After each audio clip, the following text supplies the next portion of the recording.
We kick things off in a state of panic as everyone seems to be running away from an attack on them. On the other hand, one man seems to be chilling as he eats an apple and comments that there's a serious scene today. We can see that the people of this world can use barriers, but it's going to take a lot more than those to stop what's going on over here. The barriers do end up breaking and a sweet little kitty cat is in danger. Luckily, the man who was farming aura with an apple comes to the rescue and uses a barrier to save the cat. It's way too big, which is not what she says often. The people of this town, though, do echo that sentiment. The only man who can do this is the court magician, and he happens to be the hero of this story. The people scold him for focusing his attention on one cat rather than all the other folks, but he asks them why they're being so salty about it. After all, his barrier is not just saving the cat, but is also saving everyone else. Our hero ends up saving the whole town from the collapsing castle, and he is helmed as a true savior. Now, we move to the future where our hero, whose name ironically happens to be Shield, has gotten engaged to a cutie pie. However, she does not look too thrilled about it. Her name is Elaine, and we see Shield asking her what's up. Elaine doesn't say anything and instead smiles cutely to tell her fiancé it's going to be a very fun day. This seems to make Shield very excited, because the fun he is imagining cannot be explained here due to the many guidelines that Comic Guzzlers religiously follows. Shield lets his intrusive thoughts take over, but that's as far as his intentions are going to go, because he's getting the Julius Caesar treatment, although without the actual stabbing. Our hero is surrounded by guards and is banished from the country due to some suspicions of him planning a coup. Shield can't believe this and claims his innocence, but there seems to be some kind of evidence that was found in his house. Our hero does not know anything about the papers that are presented, but then Elaine says she is sorry for what she has done. It looks like Elaine had entered Shield's room without his permission, and she claims she did this because she was worried about what he was planning. However, from the evil look on her face, it's safe to say that Elaine played Shield and has sabotaged him by planting fake papers. Bro realizes that he has been set up, but it's too late to save his face now. We learn that Shield's magical barrier ended up keeping the country safe from monsters and invasions for a while. But now, he is being banished as if everyone just forgot about his efforts. Shield asks if the king knows about this as well, and to his horror, the answer is yes. If the king himself is involved here, then there's not much our hero can do now. Shield tries to farm aura one last time by walking away on his own accord. He even asks if he is going to get a severance payment, but nobody is keen on doing that. Even so, Shield makes a flashy exit and bids farewell to everyone who did him dirty. As our hero gets sent away, he wonders why he has found himself in this situation. Shield did his best not to make any enemies by not getting involved in politics. He may have partied a bit too hard and rizzed up some fine ladies, but that shouldn't be enough for him to be betrayed on such a high level.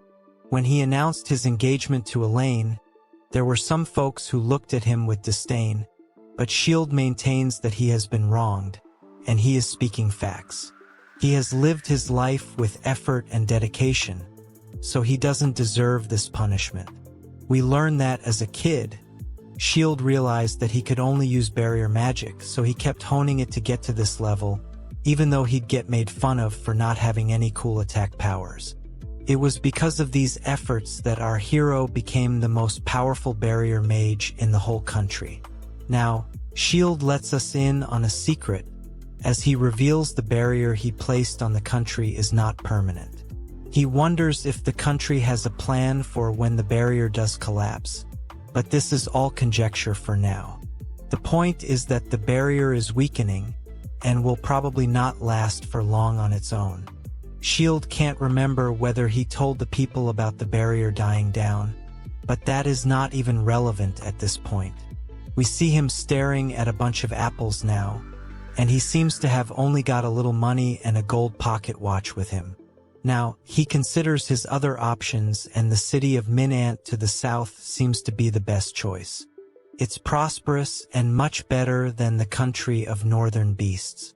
The dragon forest in the east is also far too dangerous to cross, and the west would only lead him back to the country that betrayed him. Shield decides to go to the south, but first he has to eat. Our hero enjoys his meal a bit too much, and he wonders if being banished is even a bad thing for him. After completing his meal, he leaves the restaurant, but a group of 3 men seem to follow him from that point. Shield notices this, and then he stops when he finds himself in an alley with these men. He asks them what they want from him, but it looks like they want to take his life. Shield is rather calm, and he realizes that these goons are not going to talk to him. They take their stances against him, but our hero seems to identify them. He asks if these goons are from the Knights group, and it causes them to break a sweat. Shield knows exactly what to do now, and he raises a barrier. He utilizes the barrier in a way that he destroys the weapons, and this causes the goons to use gravity magic. This doesn't seem to work on Shield, who is farming a lot more aura now as compared to when he was actually trying to be like Sung Jin Woo. Our hero uses the gravity magic for himself and reflects the force onto his attackers. The goons are on the floor, and Shield explains that even though he can only use defensive barrier magic, he can twist and turn it in ways that allowed him to rise to the royal court. The goons can't believe this because they thought Shield was just a normal barrier mage. Our hero asks these goons who it was that hired them, but they say they can't reveal this information. Shield tells them that ever since he reflected the gravity magic, he has had control over it, so it won't stop unless he decides to do so. Shield does not want to waste too much time, so he asks the leader of the Knights if there are more like him. He reveals that since he and his men have failed, there will be more who will be sent after our hero. It looks like whoever hired these Knights clearly wants to end Shield so that he can't take back his position. Shield gets it, so he stops the gravity magic, much to the surprise of the goons. Our hero doesn't care because he can always defend himself from guys like these.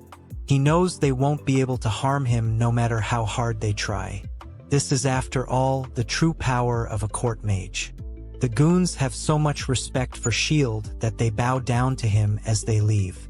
This gives our hero plus 1,000 aura points, and he begins to think about what else he can do.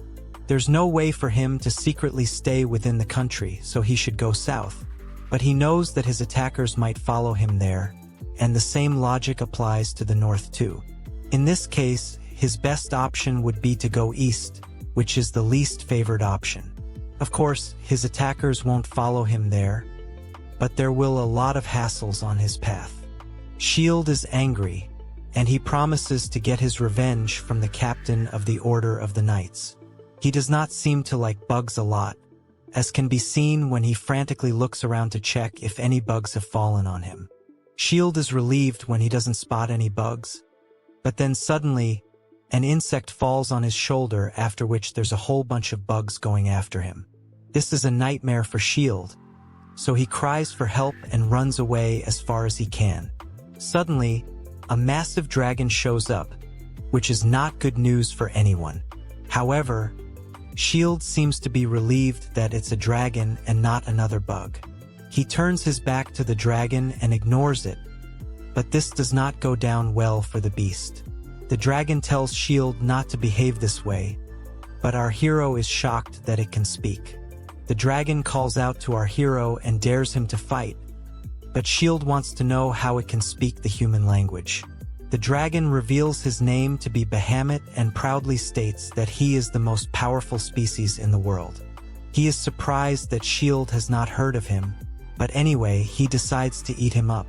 Shield is not interested in this, so as Bahamut attacks him, he uses his barrier of reflection. The reflection hurts Bahamut and he almost falls to the ground, but manages to maintain his stance. He can't believe that someone was able to block his attack, so he flies high into the air and launches a wind attack. This is not going to work on Shield, as he uses his barrier of reflection on this too. The wind attack goes quite far into the air, impressing Shield too. Bahamut is bleeding now, and he can't believe how he is unable to break a simple barrier spell. Shield argues that if the barrier could be broken, then it would not be called one. The dragon is even more shocked that he is being outclassed by simple barrier magic. Our hero farms aura once more by striking a pose and saying that he was honing this skill for around 10 years now. He has built all his strength and powers for this very moment, but Bahamut refuses to accept that a barrier has no weakness. He decides to unleash a flame attack, and it's looking quite powerful. Shield puts his barrier up in advance because he has no idea how strong this one is going to be. Bahamut unleashes his fury, and it's a massive fire blast, but Shield is miraculously able to stop it with his reflective barrier. He can see that the beam of light has magma all over it, so he uses his powers of reflection once again. With that, he is able to turn the impact of the entire fire blast back on the dragon and fry him to a crisp. Bahamut is still under disbelief that a human was able to do this to him, that too with a simple magic barrier. Our hero only comments that even a species as strong as dragons are fragile to their own attacks. Either way, the impact of the fire blast has carved a new way out for Shield, so he decides to follow it. As he walks by the residue left behind by the fire blast, he comments that the site is more like a natural disaster than simple magic. He notices a pile of solid magma and wonders what it could be, and then he sees someone stepping out from it.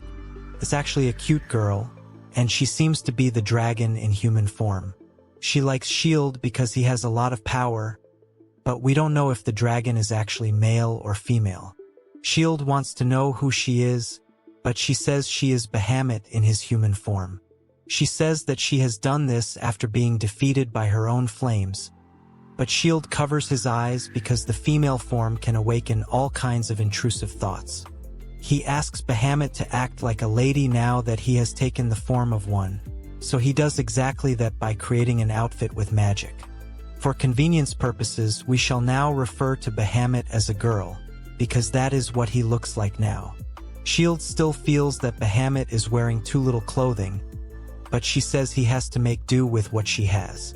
Bahamut says that this was the first time she was unable to eat a human, so she will accompany him as he looks like a lot of fun. Shield asks her if she knows the way out, to which she says yes. This is good news for our hero because he was getting bored, and now he has a dragon girl for company. Bahamut tells Shield to go ahead because she needs to prepare something, but this was just a ploy from her end to trick our hero. She attacks him from behind and calls him out for trusting her too easily.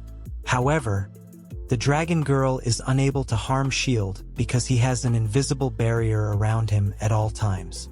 He lets her know this, and then he uses the power of reflection to smack her away.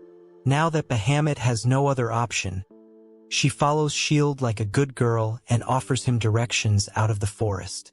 He veers away from her instructions, so she calls him out on it. He tells her that she should lead the way because there is no point for her to follow him from behind. As he has just shown her, attacking him from behind is not going to accomplish anything at all. He then asks if they have reached the town yet, to which she says no. This is not good because Shield does not have a lot of supplies left. This is mainly because of Bahamut herself, who has eaten a huge chunk of his supplies. She argues that she only ate them out of novelty because she actually craves human blood. Having said that, she is drooling over the prospect of more food, so Shield tells her to calm down. Now, Shield tells Bahamut that her name is too long for him to remember, so there has to be some other option. She reveals that centuries ago, some people called her Fae, so Shield says he will refer to her by the same name. As they continue on their way, our hero is surprised that there are no other dragons or minions attacking them. This is mostly because of Fae's presence, as she is the strongest dragon in the area. Shield is glad that she is being of some use to him, but there are awkward positions too, such as when our hero has to answer nature's call and she just stares at him like a total creep. The journey continues, and then the couple seems to have spotted a city. This is true, as S.H.I.E.L.D. has reached the city of Gain. There are happy people all around the town, which means all the rumors of it being prosperous were all true. Faye only wants to be fed, but S.H.I.E.L.D. has already pictured living the comfortable life of an adventurer over here. He is quite happy that he will live his new life here, but then we move forward to another scene where he doesn't look so joyous. This is because he tried to hit a slime monster, but couldn't even scratch it. He was just able to hurt it enough to make it want to run away, so Faye mocks him for being weak.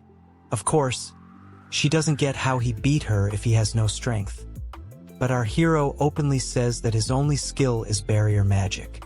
He tells Faye to get rid of the monsters because she is a strong dragon, but she says that there is no point for her to even try because they will just run away when they see her.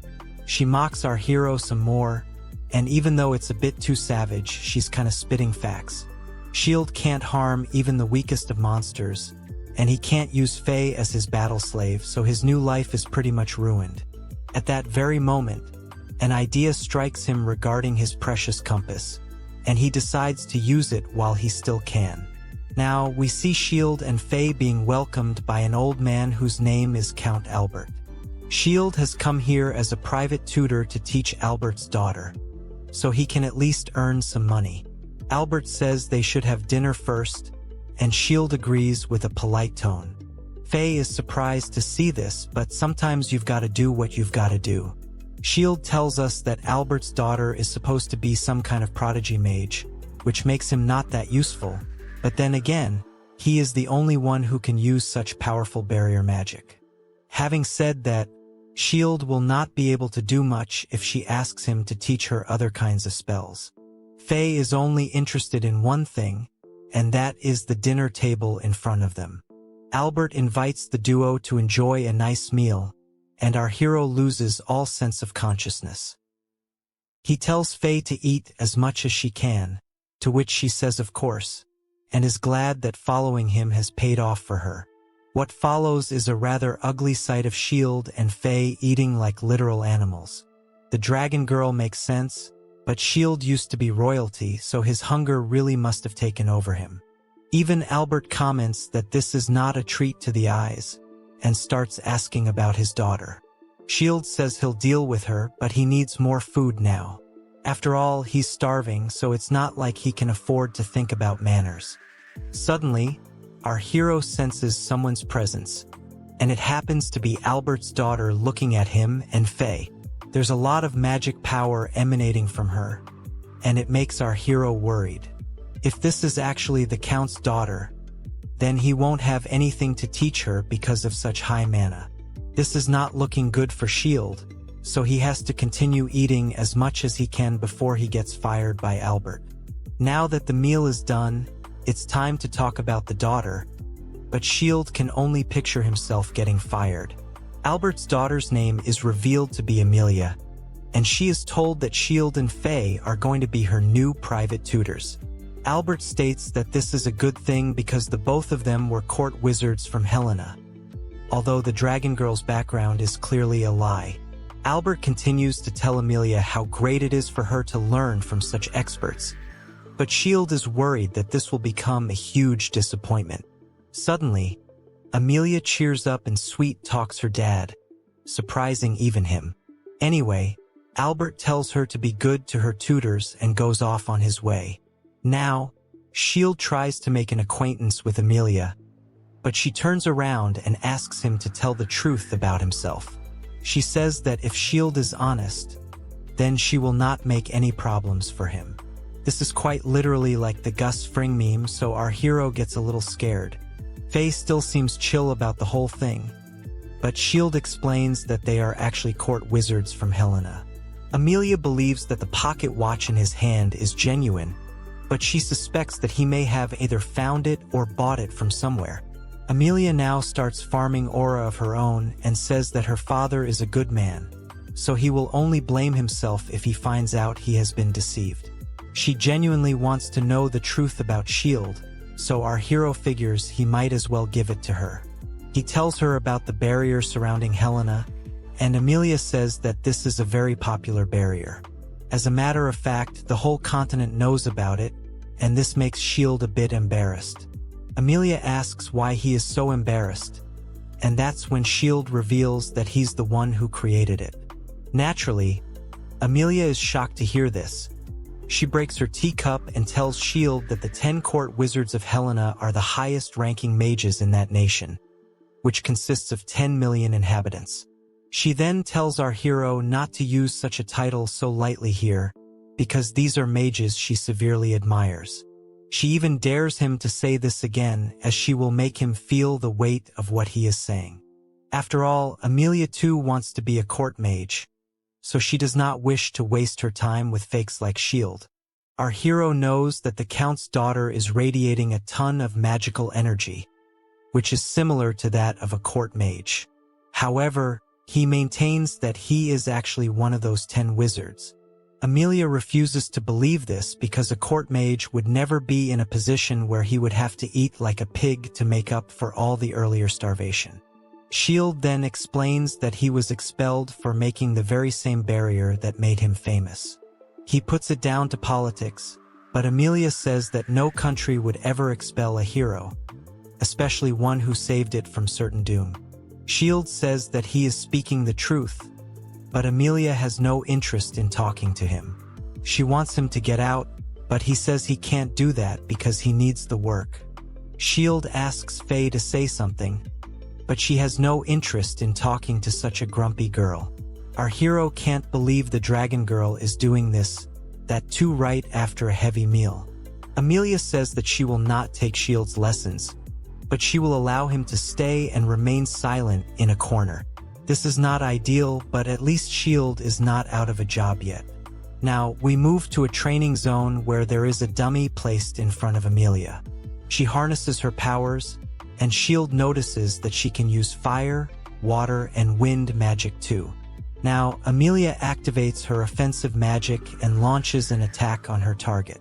She is able to identify a specific spot on the dummy and destroys it at will. This kind of control and variety is comparable to that of the highest-ranking mage, so S.H.I.E.L.D. wonders how Emilia is going to turn out. She feels that she still needs a little more practice though. S.H.I.E.L.D. applauds her, but she has no interest in his words. He still states that the dummies are worn out because she has been practicing with them for a while. He is impressed, but still feels that Emilia does not have any battle combat experience yet. He offers to train with her, but she doesn't think a fraud will be able to stand up to her.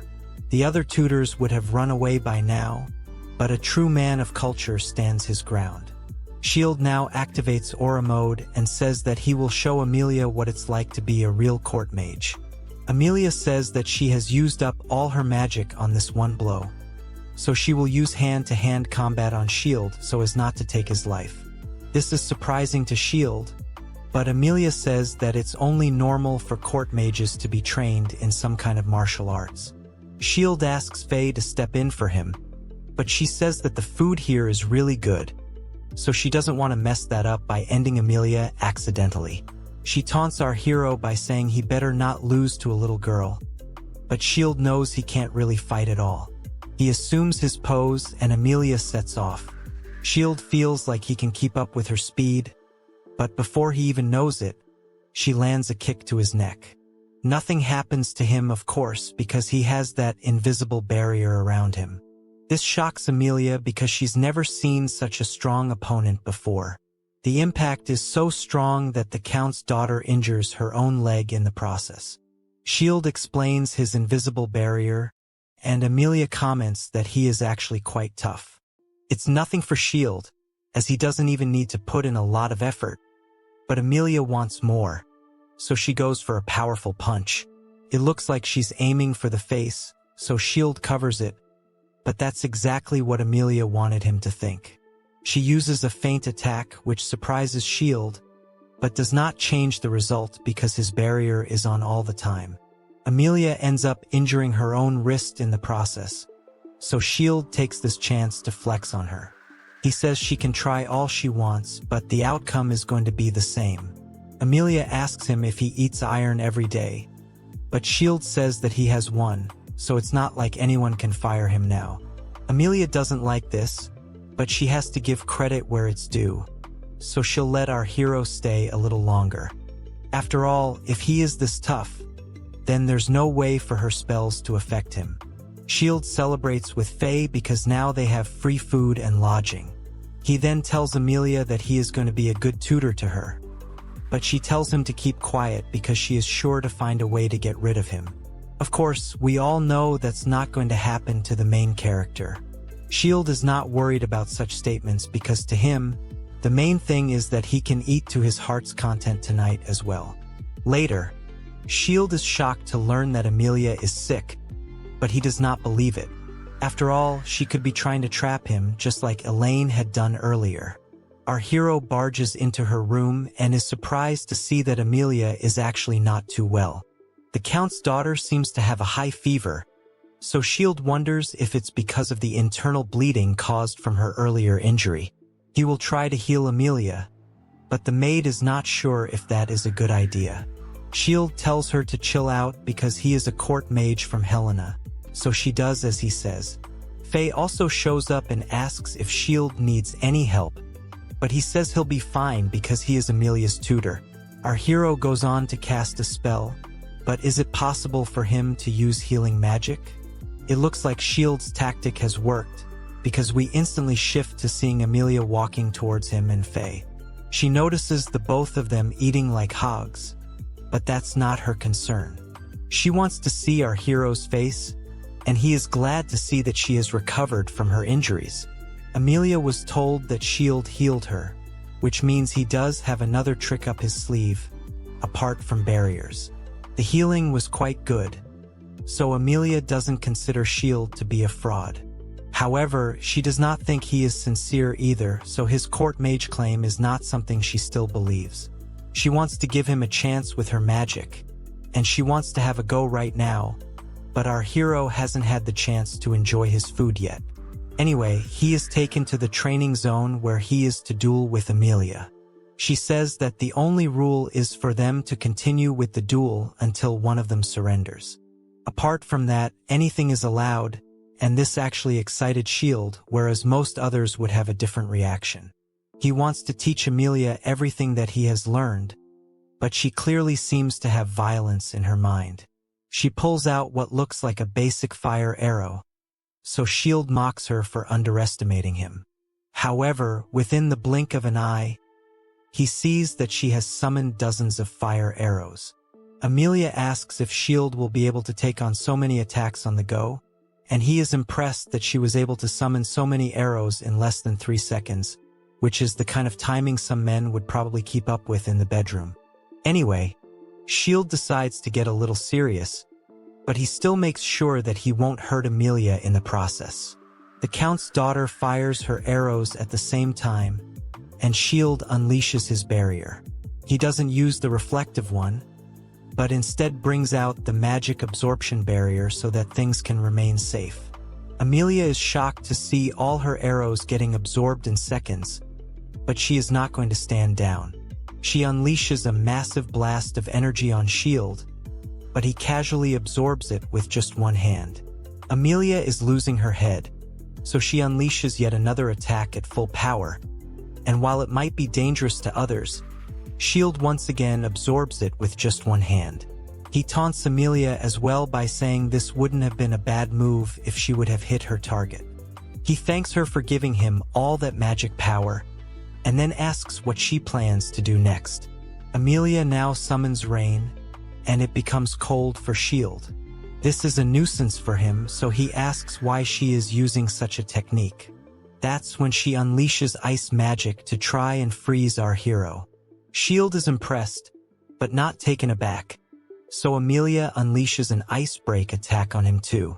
She is frustrated that S.H.I.E.L.D. is just not giving up, but this is not even a challenge for him. S.H.I.E.L.D. does tell Amelia that she's amazing and also a genius for having so much creativity. However, his barrier is very versatile, and it blocks everything that Amelia throws at him. Amelia is so annoyed that she tells S.H.I.E.L.D. that he's using a cheat code with his barrier. He doesn't care for spoilt sports, so he simply asks Amelia what her next move is going to be. The Count's daughter is almost out of magic power, and she clings on to her dummy for support. She shouts at S.H.I.E.L.D. because she wants to know what kind of magic he's using. He simply says that he almost lost his mind a while ago because of Amelia's skills. He then says that he's willing to explain his powers to her if she agrees to call him sensei. Amelia's pride is hurt, but our hero is much more powerful than her, so she does call him sensei. She then asks about his powers, but S.H.I.E.L.D. wants to hear it again. Amelia is losing her patience, so S.H.I.E.L.D. figures he better not push her buttons. He then reveals that the only magic he can use is basic barrier magic. This is a shocker to Amelia, but S.H.I.E.L.D. proves it by making a massive barrier so casually. He states that it was because he practiced this magic so many times, he was able to become a court mage. Amelia takes a moment to take this in, and that's when she realizes with whom she is actually speaking. It is indeed the legendary S.H.I.E.L.D. Raylis, who is the most powerful barrier user in the continent. It was at this very moment that she knew she messed up. She still can't believe that such an iconic hero would get banished by his own city. But it is indeed true, because his powers are real. Once again, Amelia asks our hero if he really is the great S.H.I.E.L.D., and he says yes. This one sentence seems to reset her hard drive, and she runs away screaming, which naturally confuses S.H.I.E.L.D. Now, we move to the dining hall where S.H.I.E.L.D. and Faye are enjoying their food. But this time, they have someone quite openly spying on them. It's none other than Amelia, who has undergone a serious personality change. Faye asks our hero if he can see it, but he says it's way too scary for him to even ignore. Amelia looks at S.H.I.E.L.D. with puppy dog eyes and confirms once again if he really is the legendary hero. S.H.I.E.L.D. says yes for the 100th time, and this causes Amelia to bow down to him in shame. She asks him why he didn't say this to her from the very beginning, because she was acting so unrefined in front of him. She apologizes and says that what he saw was not her true personality. However, just like TikTok and Instagram influencers, her true personality was shown when she did not know whom she was talking to. S.H.I.E.L.D. tells her that this current cute face she is showing is her fake persona, and he has a laugh about it. Amelia acts dramatically and says that she can't believe she acted so rudely in front of the great S.H.I.E.L.D. She has idolized him for ages and considers him to be the most respected mage in the whole of Helena. She is clearly feeling bad about her earlier attitude, so S.H.I.E.L.D. holds her and says that they should eat together. It's still awkward for the Count's daughter, but not for Faye, who is eating away as if she owns the mansion. Amelia asks S.H.I.E.L.D. what his relation is with Faye, whom she refers to as Lady. Our hero reveals that Faye is actually a dragon girl, and she ended up following him because he blocked every single attack she could throw at him. At first, Amelia laughs because she thinks this is a joke, but then she realizes that Faye might actually be a dragon. She introduces herself via her proper name of Bahamut, and even though Amelia is suspicious, she believes this because S.H.I.E.L.D. has said so. Now, Faye realizes that she has forgotten something very important, so S.H.I.E.L.D. asks her what it could be. It turns out that she is yet to decide on who will take over from her as the next leader of the Dragon Forest. This is important because if Faye does not do this, then the dragons may go crazy and invade the nearby cities. This is clearly something that should not have been forgotten so easily, but S.H.I.E.L.D. does not want to waste any further time. After all, he is the one who allowed Faye to follow him, so he will be the one to clean up the mess as well. As S.H.I.E.L.D. and Faye plan how they're going to handle the dragons, Amelia tells them that they should not take this so casually. She feels that dragons are elite beings, and any kind of small mistake could trigger a war, just like the one that happened 300 years ago, which engulfed the whole world. This sounds quite serious, but our hero and the dragon girl say it will be fine, as if they're going to catch lizards. S.H.I.E.L.D. says that Amelia can do her training today with dragons, but not everyone can act like they're stronger than the donkey from Shrek. Amelia reluctantly tags along, and then we see the three of them in front of a massive dragon. Amelia is clearly shocked and afraid to see this dragon, but S.H.I.E.L.D. calmly asks Faye if dragons like these kinds of encounters. She says that is not the case, and calls out to the black dragon named Nidhug. She tells him that she is transferring the leadership of the forest to him, and also warns him not to mess with the humans, otherwise there will be war. Nidhug does not look like he's in the mood to negotiate, so Faye turns into her dragon form of Bahamut. An intense encounter is to follow, so S.H.I.E.L.D. figures he's better off taking Amelia away from this scene. He would have preferred to have her fight as well, but this battle is not at a human level at all. As a court mage, S.H.I.E.L.D. has to keep Amelia safe, and he picks her up. Meanwhile, the two dragons have a go at each other, and it doesn't look like either one of them is slowing down. It's a fierce display of power, so S.H.I.E.L.D. figures he needs to keep himself and Amelia safe from the shock waves. He activates his barrier magic, which is more than enough to impress the Count's daughter. S.H.I.E.L.D. extends the barrier to cover the forest too, because the fire sparks could easily spread to the neighboring town. The battle rages on, but S.H.I.E.L.D. feels that Amelia should train to be able to fight a dragon like Nidhug. She doesn't think she can stand a chance against such a beast, but S.H.I.E.L.D. tells her he defeated Faye quite easily with his barrier. He did say this before too, but it hits Amelia now because she's actually seeing the dragons in action. Bahamut realizes there's no time to play along, so he unleashes his ultimate fire blast on Nidhug, and this is enough to take down the second most powerful dragon in the forest. Amelia shakes upon witnessing such power, and she believes that Bahamut could be problematic. He reverts to his female form of Faye, and then S.H.I.E.L.D. asks her if she took the black dragon's life.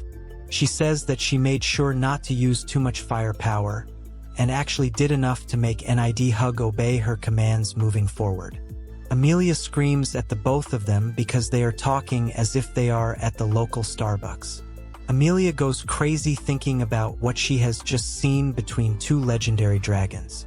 There's also the fact that her idol, S.H.I.E.L.D. is here, but our hero and the dragon girl realize that a circuit has gotten fried in Amelia's head.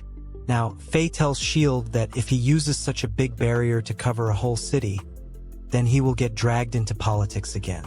He doesn't understand, but the dragon girl clarifies that this is just how humans are. The moment they see a great power, they will do whatever they can to take it away. That's real talk for sure, but S.H.I.E.L.D. wants to have mercy on the city. Anyway, we now move to the mansion where our hero is having a chat with Albert, who also can't believe that S.H.I.E.L.D. is actually the one who summoned such a big barrier. Normally, this would be a good thing, but then Albert says that he can't allow our hero to remain a tutor in his town any longer. This comes as a shocker to S.H.I.E.L.D., so he asks Albert why he is getting fired from his job. The Count says that S.H.I.E.L.D. is a powerful magic user who is capable of altering the balance of power on the continent. If he stays here, then he could disrupt the current balance between this town and then neighboring countries too. Our hero is surprised that his presence can make such a big difference, but what Albert doesn't understand is why a place like Helena would banish the same man who made such a big barrier for them.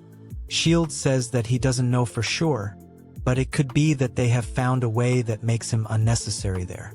Albert says this can't be true because the only reason for Helena to flex their authority over other countries in recent years is the barrier itself. It is not even an exaggeration to say that the course of the continent was decided by that one barrier alone. S.H.I.E.L.D. is surprised to learn that he has such a high reputation in other countries, because he wasn't treated that well in his own nation.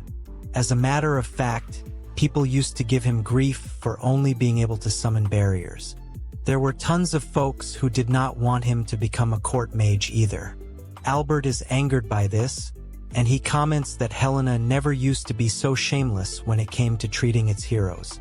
Anyway, the Count declares that he will be negotiating this situation with the central government because he can't handle this on his own. Of course, this is not good news for S.H.I.E.L.D. because it does not matter how much he does, he still ends up getting fired. Faye simply sits there and says I told you so, because there was no way politics would not get involved the moment such power became public. S.H.I.E.L.D. fires back at the dragon girl, because if she had been a bit gentler with the black dragon, then he would not have needed to use the massive barrier. She argues that if she had let her guard down, then she would have been the one who'd lose, so there was no other way. Hearing this makes Albert shake to his core, because he did hear that Bahamut and NID Hug were having a go at each other, but he never expected S.H.I.E.L.D. and Faye to be the ones fighting against the gods. Both our hero and the dragon girl are surprised to hear the word God, because this was not that big of a deal. S.H.I.E.L.D. then reveals that Faye is actually Bahamut, and even points out to her golden wings, which she can't keep hidden totally. He explains that she was the one who fought NID Hug and kept the city safe. Of course, Albert doesn't believe this and thinks that he is just being fed nonsense. After all, as per the lore of this country, dragons are believed to be gods, so to be told that he is standing in front of one is a bit too overwhelming. S.H.I.E.L.D. asks Faye if this is real, and she proudly says yes.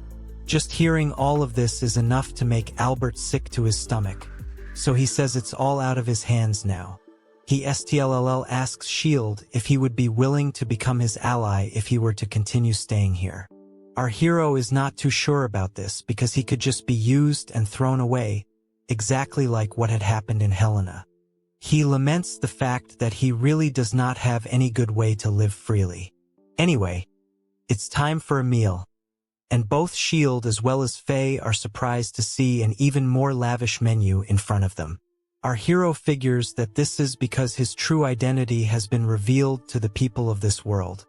So he says that he won't be able to eat so much. Faye subtracts his aura some more by saying if it's him, then she's sure he'll finish whatever's on the table. As they eat their food, we can see that Amelia is looking at S.H.I.E.L.D. with not so innocent intentions. Faye can sense her intrusive thoughts and says that it looks like Amelia wishes to mate with our hero. This is wrong for a lot of reasons because we're not sure how old she is, and S.H.I.E.L.D. definitely isn't the Diddy or Drake type. He asks the dragon girl not to say such blunt things, but she maintains that he is a man who finds himself in a lot of troublesome scenarios. Even so, Faye likes him and wants to continue traveling with S.H.I.E.L.D.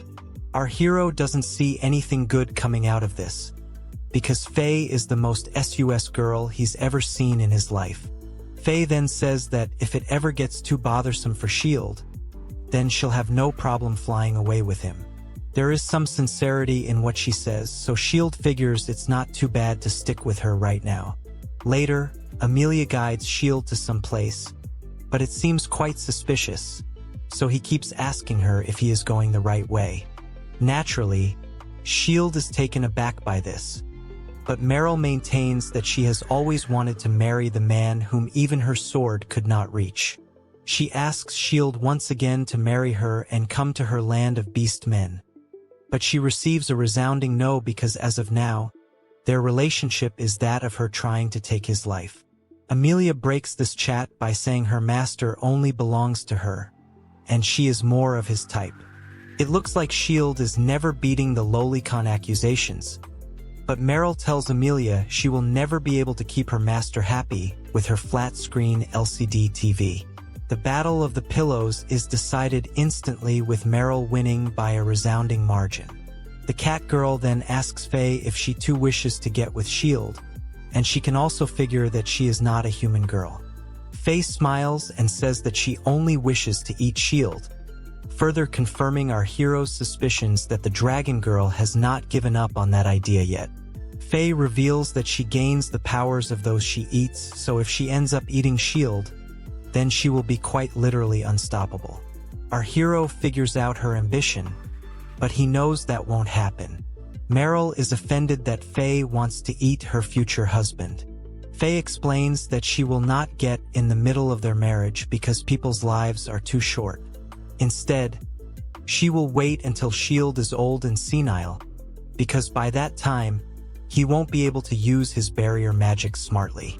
This will give her the chance to eat him, but until then, she will remain his friend. Meryl does not seem to have a problem with that, and the two girls even shake hands over this. S.H.I.E.L.D. is upset over this, and Amelia maintains that she will not hand over her master to these beast girls. The Count's daughter says that she will bury all her rivals, and also maintains that her flat-screen TV will definitely turn into a nice, soft set of pillows one day. In the middle of all this, S.H.I.E.L.D. wonders if he will ever get a say in all of this. It looks like his power of Rizz has backfired on him. The drama isn't over just yet, as another voice asks to be a part of this story. She was a bit skeptical at first, when she heard that S.H.I.E.L.D. was banned, but now that he is in front of her, she decides to show her curvy body to him. Faye can identify that this curvy babe can use spatial magic, which is quite impressive. She reveals her name to be Gabriel Paralai, and says that she is a rep for Minant. She has come here to invite S.H.I.E.L.D. to her land, but to him, this is a case of déjà vu all over again. He apologizes to her and says that he is not going anywhere for now, but this is not going to fly with her. Gabriel does like stubborn people, but she has been given orders to bring S.H.I.E.L.D. with her to Minant, and she will complete her mission. On that note, she vanishes into thin air, which surprises S.H.I.E.L.D., and the very next second, she shows up behind him.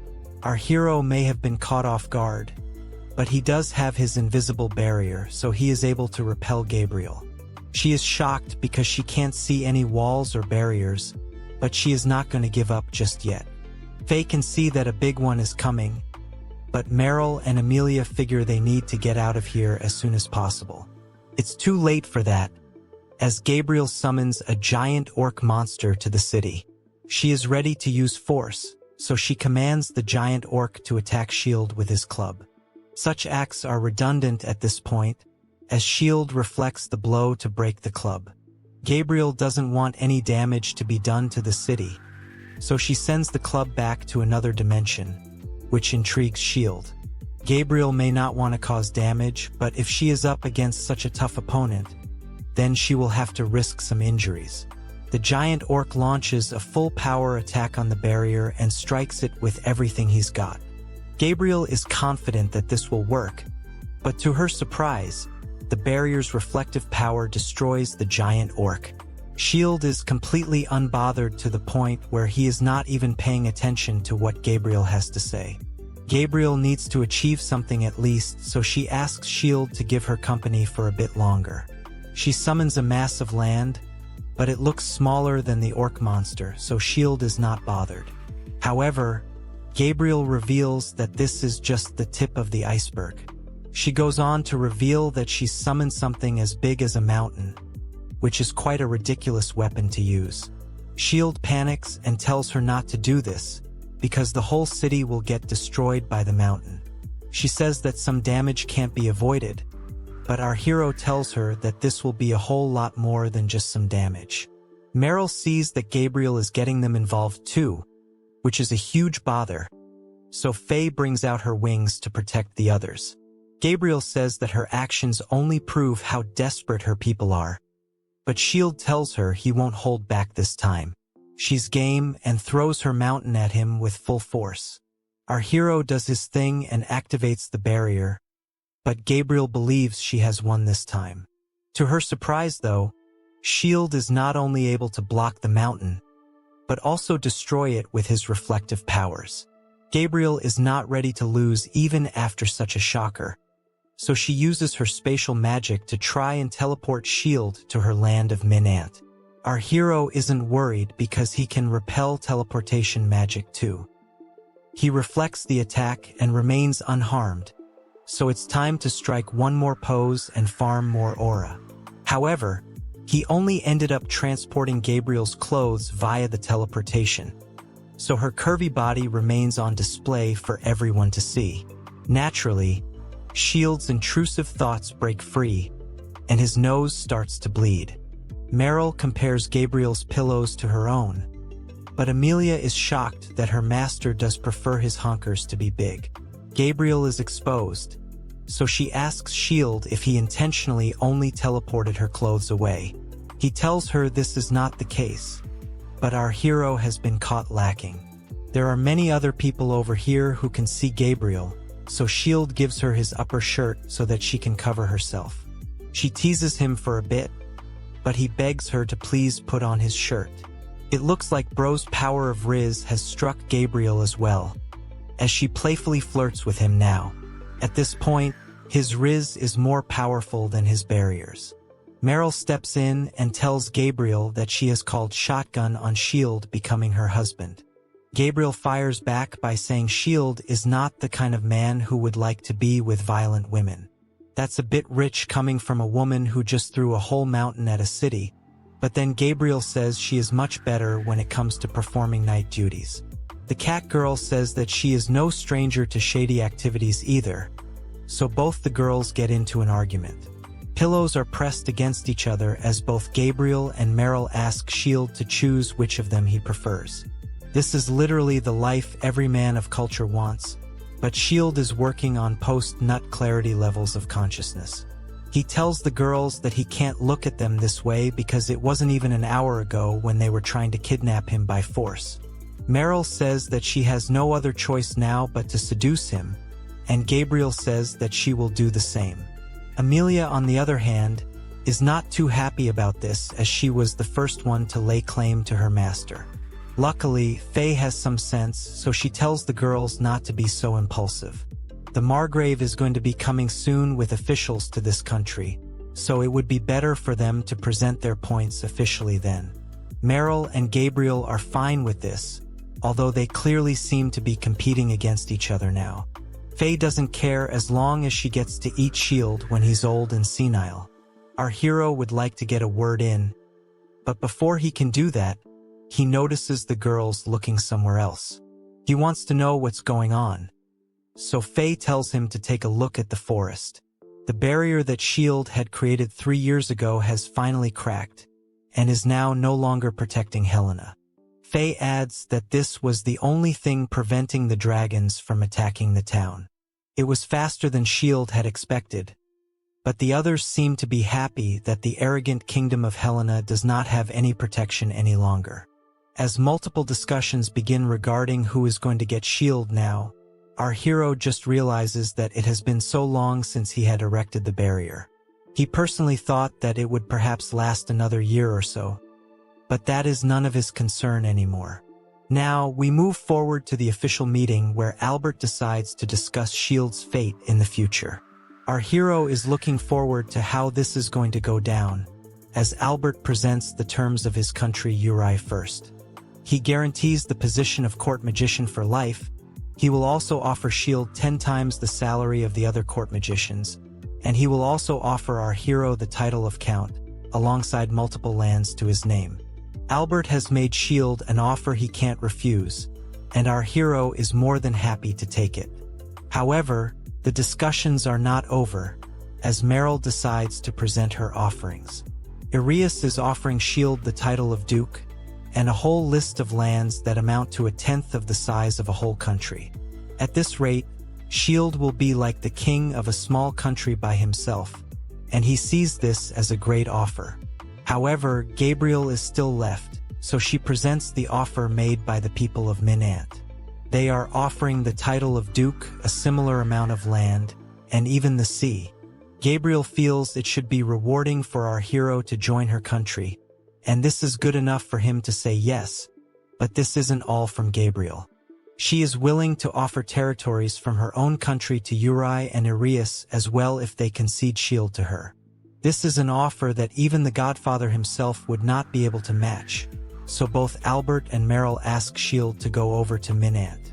Our hero does not like how easily these two have folded, but it's not like he's in a bad position. Meanwhile, in Helena, people are wondering why the barrier was destroyed. The king is greeted by the captain of the Order of the Knights, Karasaris. It looks like the ruler was not involved with S.H.I.E.L.D. getting banished earlier, like was told to him back then. This is because he asks Karasaris why our hero has not repaired the barrier when it has already been half a day since it broke down. Karasaris lies to the king and tells him that he has been missing for about 3 weeks. He then asks the king to put him in charge of the entire search for S.H.I.E.L.D., because he can't afford to get exposed by others. The king agrees to this because he believes that Karasaris can get the job done. The leader of the knights is happy to gain the king's trust, but the ruler is surprised that Elaine did not share this with him when S.H.I.E.L.D. went missing. This means that Elaine is the king's daughter, so the plot thickens. Karasaris is dismissed, but he is clearly going to try something shady. Later, he argues with Elaine because she was the one who came up with this absurd plan to banish our hero. She acts calm and says that it's too late to worry about that, because of course, she does not know the meaning of the word accountability. Elaine claims that she had no idea the barrier would collapse, which means there is no alternative set in place for S.H.I.E.L.D. If this is the case, then it's actually one of the dumbest plans we have ever seen here on Comic Guzzlers. Elaine basically did all of this so that she could marry the crown prince instead of S.H.I.E.L.D., but a woman as dumb as her shouldn't be royalty in any case. She does tell Karasaris that he is an accomplice in all of this, so it's not like he can escape the situation either. The knight leader is upset and lashes out at Elaine because she had promised to make him the prime minister for life if she would become queen. Elaine does not want to argue with logic, so she starts to put on a sob show and says that she only wanted to marry her beloved prince. Karasara figures there is no point in trying to argue with a Dumbo, so he has to keep the truth hidden at all costs.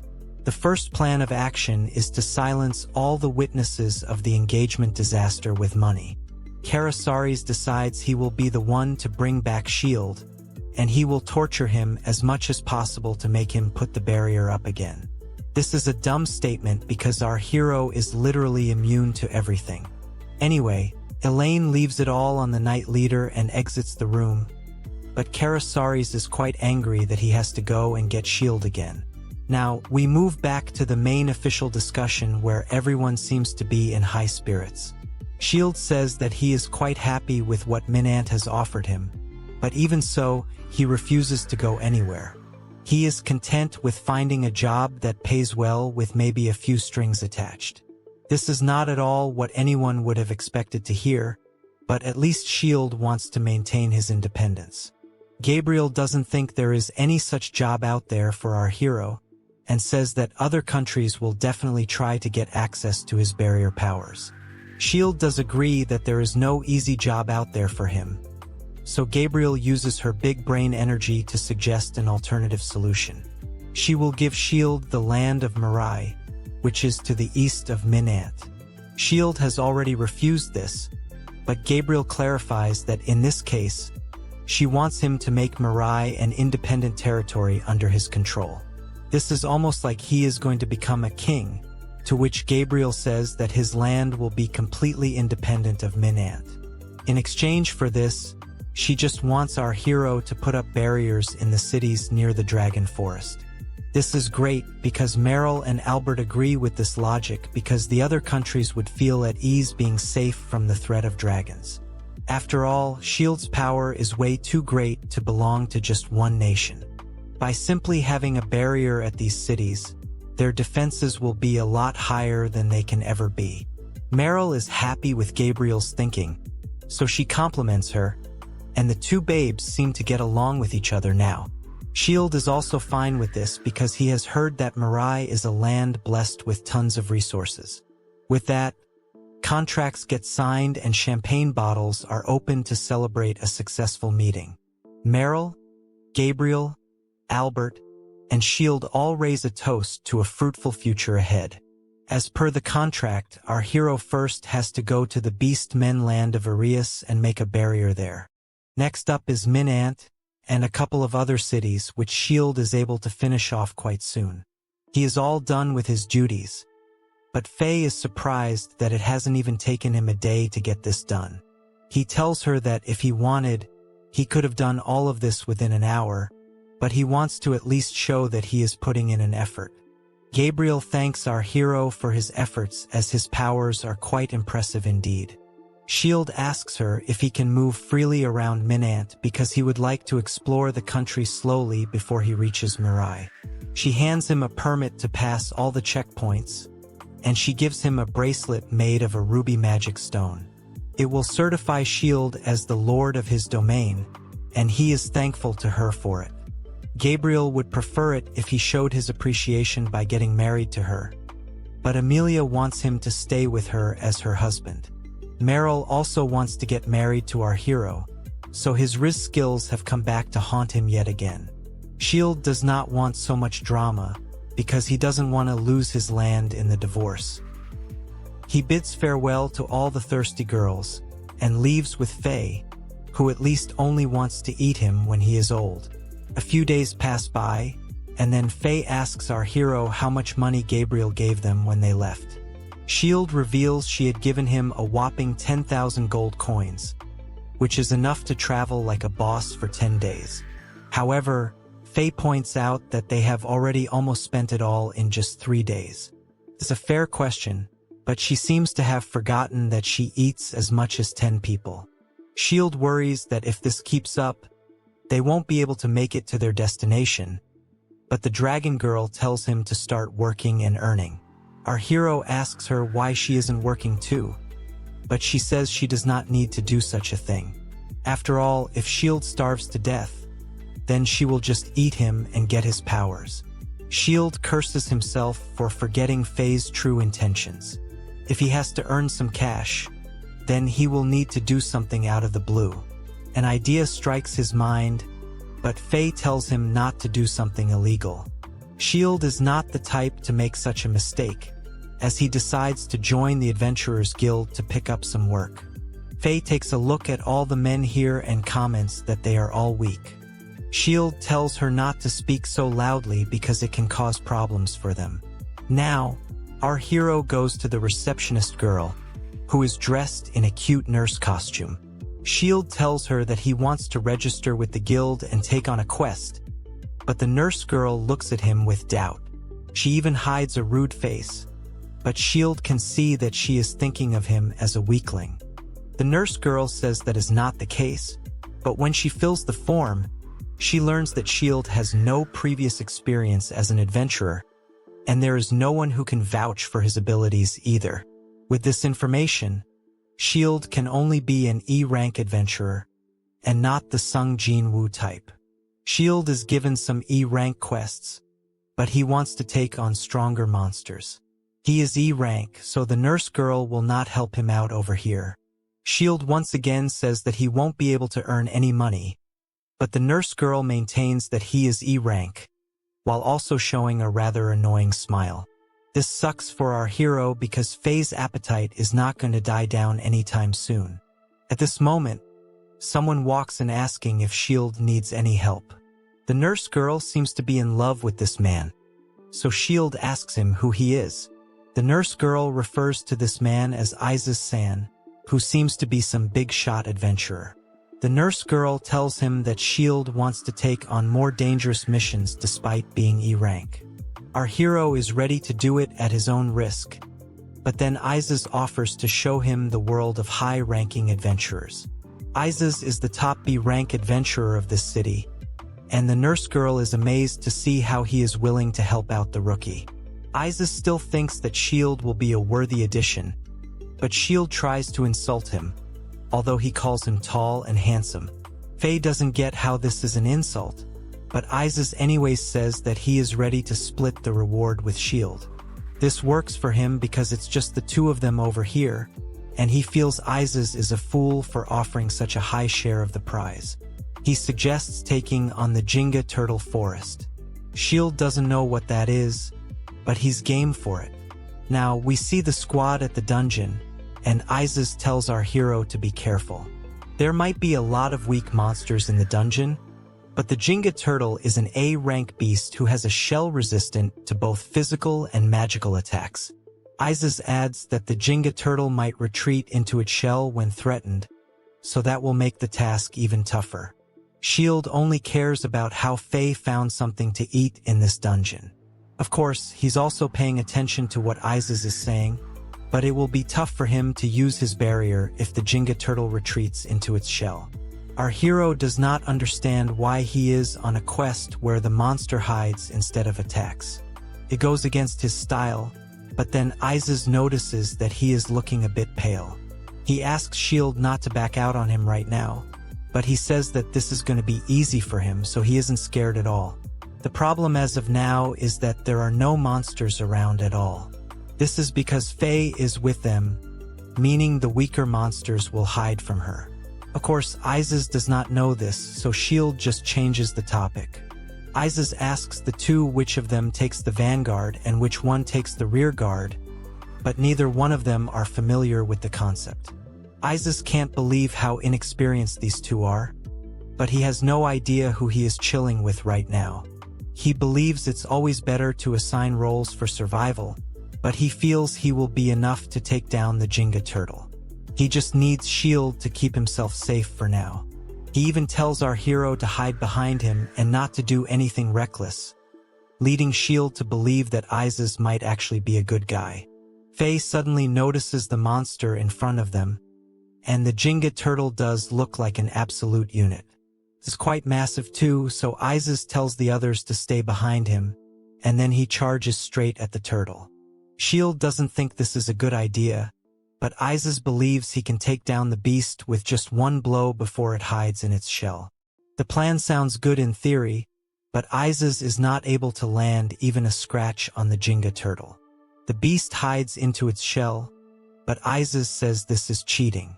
What's more is that S.H.I.E.L.D. can't use his barrier magic either. Isekai'd continues attacking the Jenga turtle, but his efforts are not doing any damage. At this rate, his sword will break down before the shell can even be scratched. S.H.I.E.L.D. can't have that happening, so he decides to give Isekai'd a bit of a buff. He uses his barrier magic to enhance Isekai'd's sword, and this definitely makes a difference. S.H.I.E.L.D. reassures Isekai'd that he will not try anything silly, but in his mind, he knows that these weak attacks won't work over the course of the battle. He then decides to boost the sword's hardness with his barrier magic, and this does help Isekai'd. He feels his own attacks have grown stronger randomly, but he needs to act fast, so he continues landing blows on the beast. Now that he's dealing damage, Isekai'd tries to cut open the shell in half. However, the Jenga turtle gets out of its shell and looks very angry right now. The beast starts spinning its shell and charges at Isekai'd with full speed. This is an odd tactic that has not been seen before, but S.H.I.E.L.D. needs to put a barrier around Isekai'd before it's too late.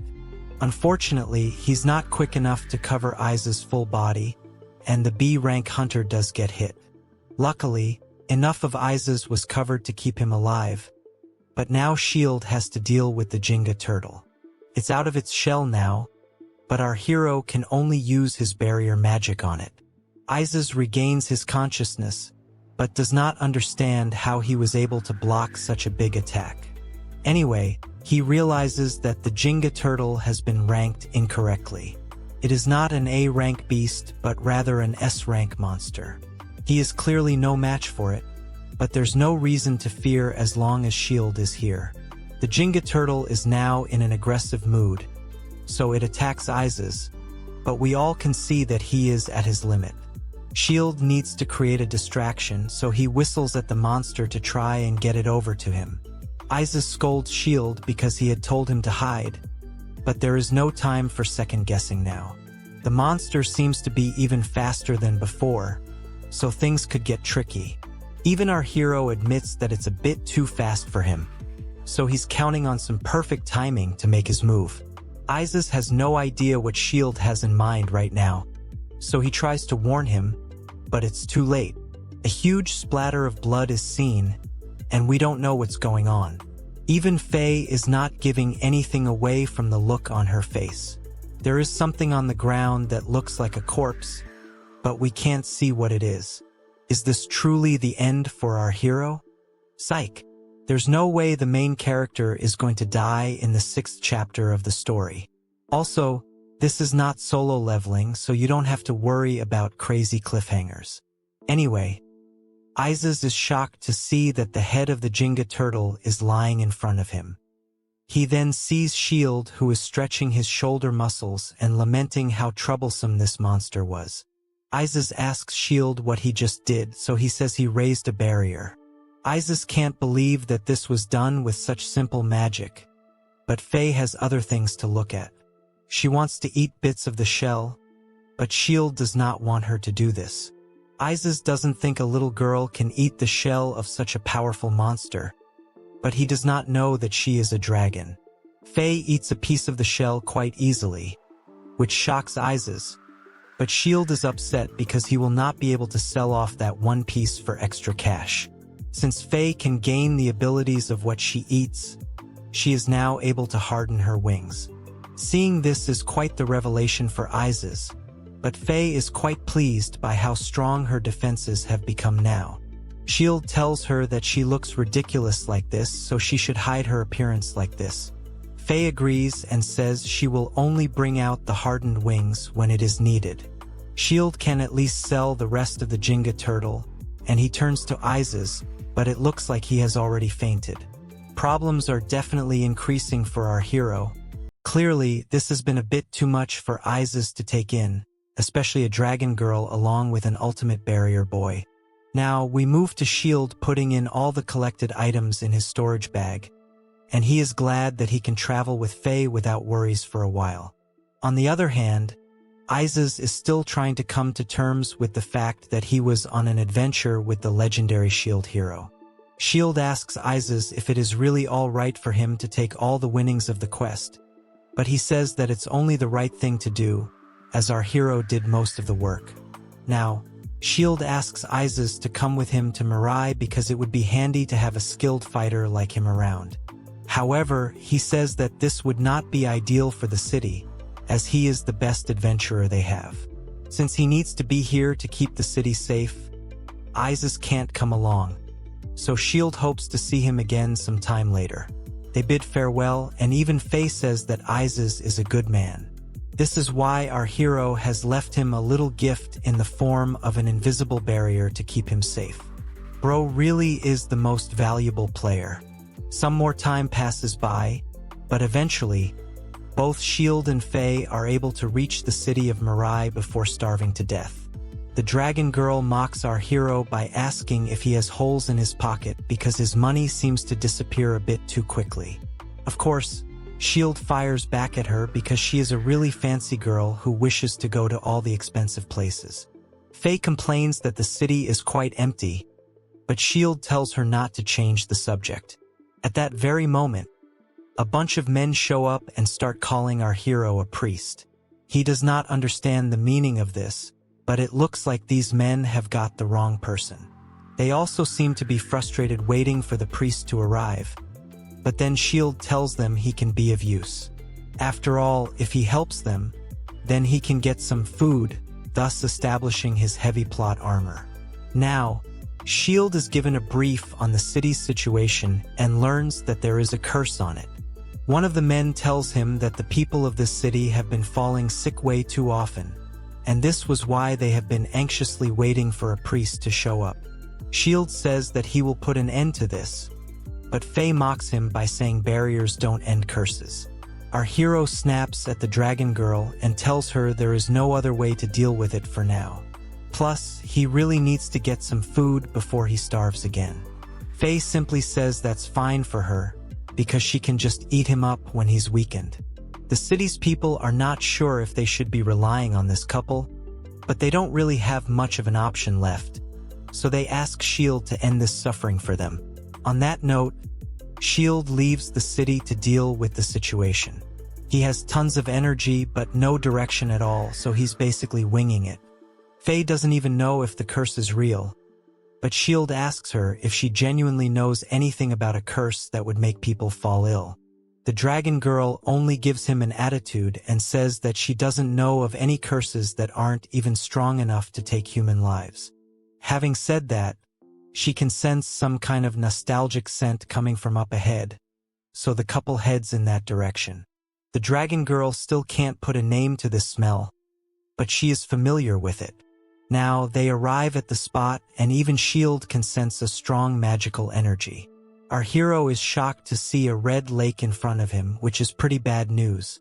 Suddenly, Faye starts talking to the lake, which confuses Shield, But the dragon girl says that she has finally found a certain someone. That's when we see that beneath the lake, there is a scary demon named Exile. He used to be Faye's right-hand man in the war between the gods and the humans. S.H.I.E.L.D. figures that if he is her right hand, then he must be pretty strong himself. Suddenly, Faye decides to release the seal holding Exile inside the lake, but S.H.I.E.L.D. doesn't think this is a good idea. We can see the seals breaking, which means that Exile is now free. Faye also says that she has cracked the code on the curse in the city. Basically, there were some cracks in the seal, which allowed some of Azazel's dark magic to flow out into the city and affect its people.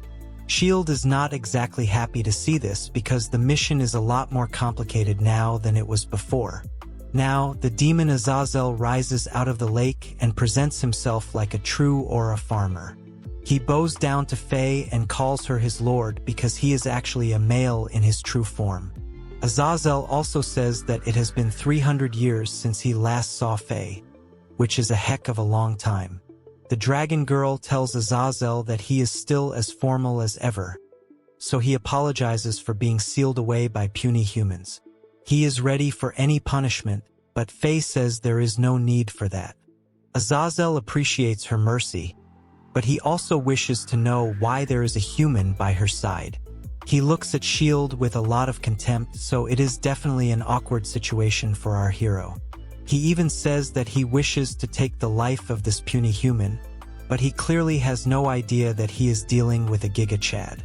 To spare him the embarrassment, Faye tells Exile that the war against humans ended a long time ago and they lost. Exile is not one to be slowed down so easily, as he says that they will just need to fight again, and he can declare war by taking the head of S.H.I.E.L.D. He says that he has become even stronger than what he already was, and Faye can sense that her little assistant has now learned corruption magic. Exile says that he learned this trick during the 300 years that he was sealed, and he is confident that our hero will not be able to handle it. The dragon girl admits that corruption magic is amazing, and even the strongest of humans would have a hard time analyzing or countering it. Exile says that if the hero who defeated her would appear again, then he'll use corruption magic to take care of him. S.H.I.E.L.D. is confused by this, so he asks if this is the hero from the War of the Gods 300 years ago. Faye thinks for a bit and tells her demon boy that there are beings in this world right now that are a lot worse than heroes. Exile can't believe that they won't be able to handle them even with his new corruption magic. Faye doesn't think so, but she would like her demon boy to try it out. He asks where he can find such a powerful being. So the dragon girl casually points at S.H.I.E.L.D. and says he should be Azazel's target. Naturally, this is a funny situation, but Exile can't believe that our hero can be so strong. Faye makes an evil smile and says that if her demon boy is able to take care of S.H.I.E.L.D., then she can reconsider starting another war with the humans. Now, S.H.I.E.L.D. is not on board with this at all, but Exile looks at it as just another assassination. Our hero looks worried, although he really shouldn't be, considering he's beaten Faye with such ease. Anyway, the demon boy unleashes his corruption magic on S.H.I.E.L.D., and a massive flash of light follows. It's a rather impressive display, leading Faye to wonder if this power can corrupt everything around it too. After the explosion, Exile says that it was easy for him to pull it off, but Faye tells him not to get too confident just yet. He doesn't understand why his master is telling him this, but when he looks back, he notices that S.H.I.E.L.D. is completely unscathed, although he did fall into a massive pit. He comments on how scary this whole thing was, but his barriers are still the real deal. Exile is so shocked that he wonders if he has not fully recovered yet. Anyway, he figures his best bet would be to attack S.H.I.E.L.D. directly and cause some serious damage.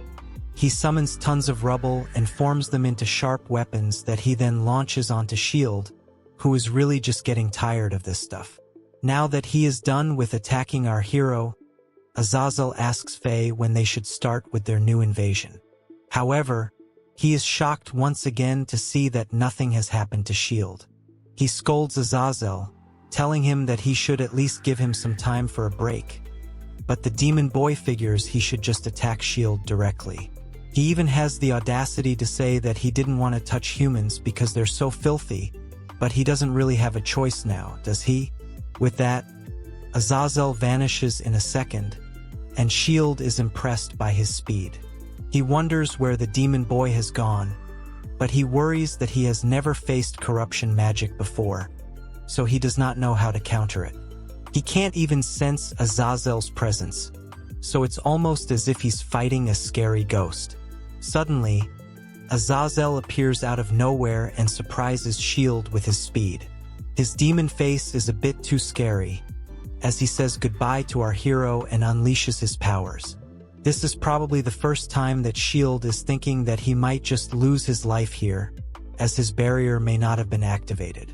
Of course, this was just a bluff, and our hero says psych by activating his barrier magic reflection. Azazel can't believe what he is seeing, as his arm gets destroyed by the barrier in a matter of less than a second. The demon boy retreats and is very confused because it's a simple barrier spell, but it was still able to destroy his arm. That's when Faye tells him that S.H.I.E.L.D.'s barrier magic is so strong that it can repel any kind of attack. Our hero tries to flex by saying his analysis would not have changed anything, as his barrier will always reign supreme. However, Azazel uses decoy magic to trick S.H.I.E.L.D. and unleash a sneak attack on him.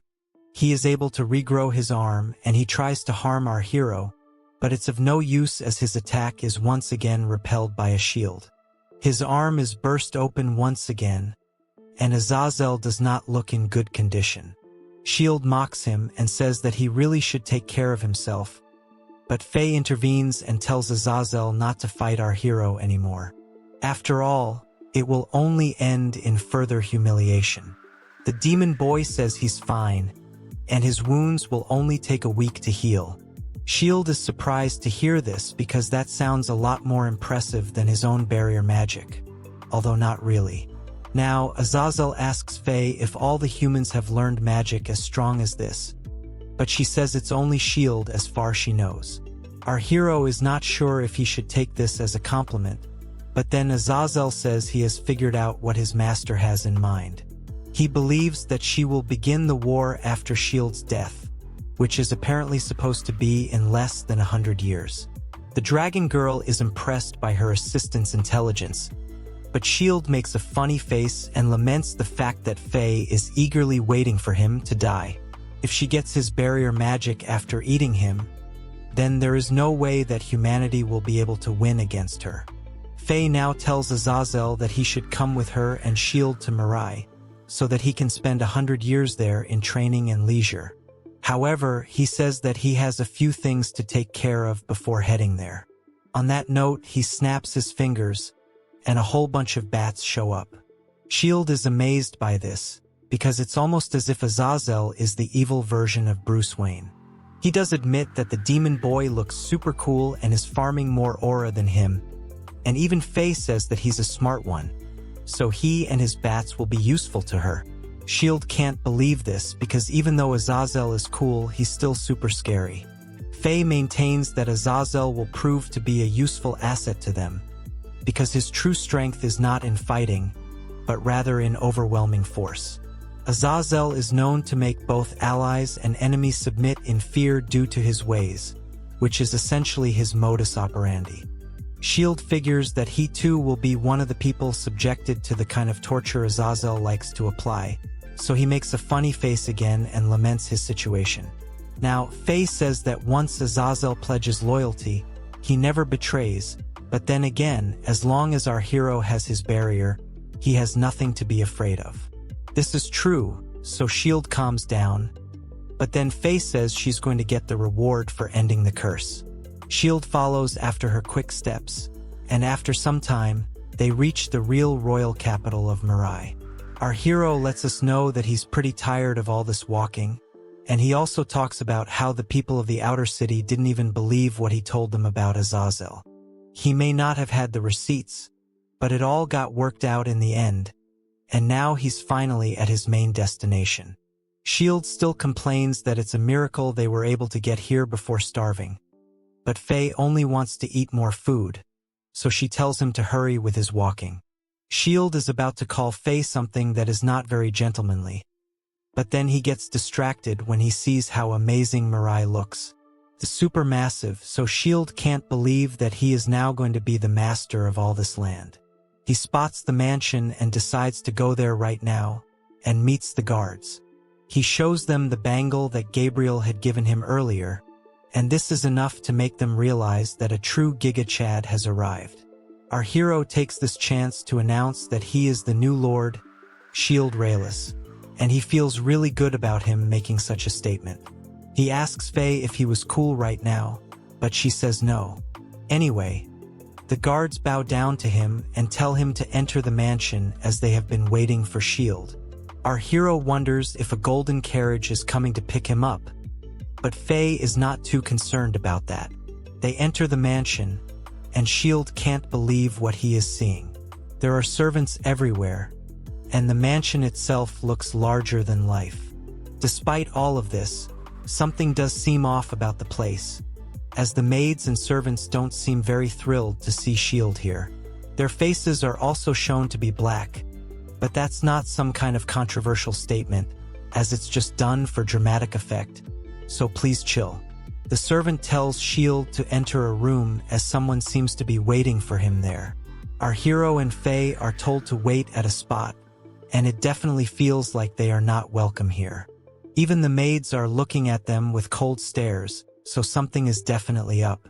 This does not concern Faye because if anyone dares to challenge them, then she will simply eliminate them. This makes S.H.I.E.L.D. a bit more relaxed, as he has the dragon girl to keep him safe for once. Now, S.H.I.E.L.D. wonders what exactly he is waiting for, and then the doors open to reveal a very shady man.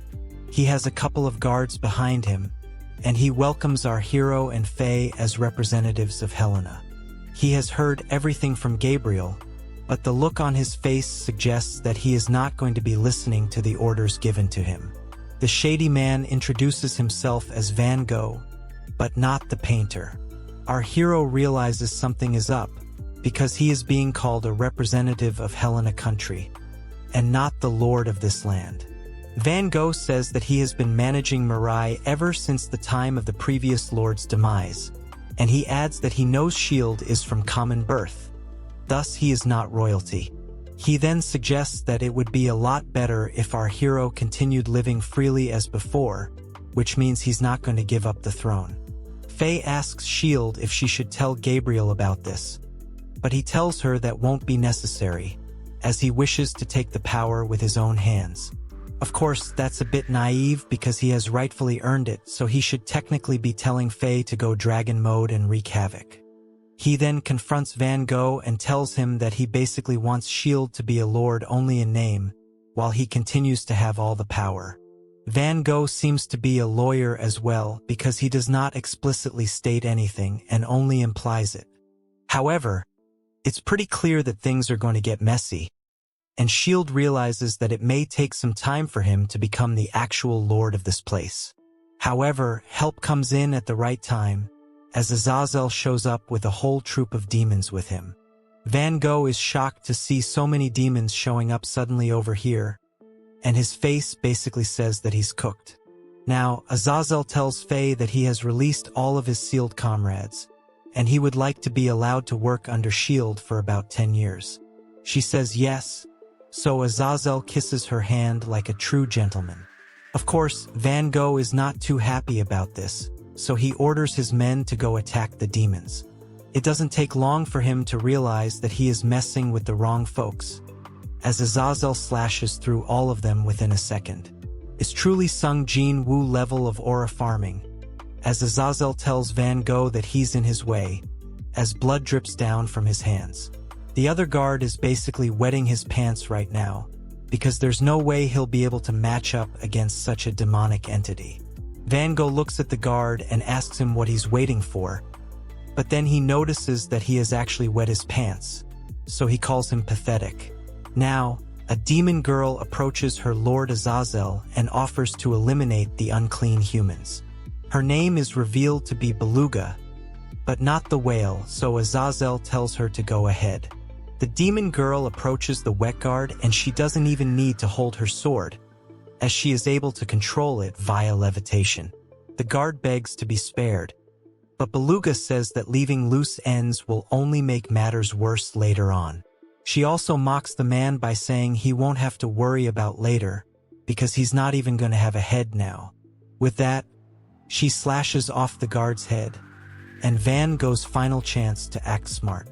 Azazel smiles at the foolish old man, who now screams at him and says that he'll summon all his forces to get rid of the demons.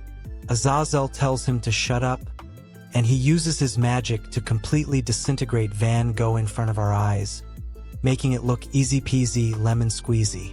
All of this is cool and all, but S.H.I.E.L.D. says that this is rule by terror. Azazel bows down to him and calls him his lord, which is a proper Uno reverse considering how he was treating him earlier. He explains that demons are very sensitive to murderous intent, which was oozing from Van Gogh and his men. Plus, those who rebel against our hero must be punished, and not in the fun way. S.H.I.E.L.D. agrees with Azazel, but even so, this may have been a bit too much. Now, Azazel asks Beluga about the other puny humans in the mansion, to which she says that she has already dealt with them, as can be seen in the blood on her sword. The demon girl seems to be a babe, and she asks her subordinates to bring the remaining humans over here. There are 5 of them, and only these folks bear no ill will towards S.H.I.E.L.D. Our hero can't believe that only 5 people favor him, but more importantly, he can't believe that the demon squad has ended everyone else in the mansion. Amongst the survivors are the 2 gate guards from before, 1 cook, 1 maid, and a strange girl who looks a bit off. This is no time to question morals, so S.H.I.E.L.D. tells these survivors that if they keep working for him, then he will double their salaries. Of course, it goes without saying that whatever happened here should stay between them only. The survivors have no issue with that at all, and they rejoice over being spared their lives. They thank their new lord, but the odd girl still doesn't show her face. S.H.I.E.L.D. takes a moment to feel good about himself, but then he notices that the girl is glaring at him intensely. She does not look like a slave, so he decides to get closer to her. The million-dollar question now is, who exactly could this girl be?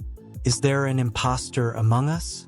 Upon closer inspection, S.H.I.E.L.D. notices that the girl's hands are shaking, which means that she too is a prisoner here.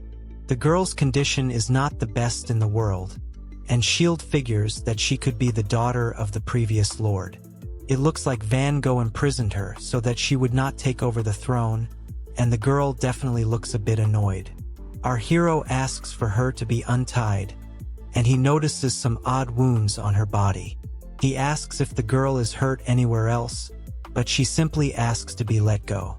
After checking more areas, S.H.I.E.L.D. sees some really nasty scars, so he wonders what happened to such a young, innocent girl. She starts crying and tells everyone not to look at her. She says that she's already been humiliated enough, and she would rather lose her life than be locked up again to suffer. Honestly, she should be thanking S.H.I.E.L.D. and calling him Oni-chan, because he has saved her from Van Gogh. Faye asks if she should handle the situation, but S.H.I.E.L.D. asks her to stop because he is lacking the necessary sensitivity to the current situation. This little girl has had a life so hopeless that even death would be a blessing to her. The world has been far too cruel to her, and a true man of culture like S.H.I.E.L.D. will not allow such things to continue. He tells the others to get some medicine for this girl so that she can be treated. She is shocked to hear this, and asks why our hero is doing this for her. S.H.I.E.L.D. simply says that anyone from Comic Guzzlers would do the same thing. The girl is confused because she thought that S.H.I.E.L.D. would either take her life or enslave her again. He says he will do no such thing, and asks if they can start over properly now. The girl now calms down and apologizes to S.H.I.E.L.D. for her earlier behavior.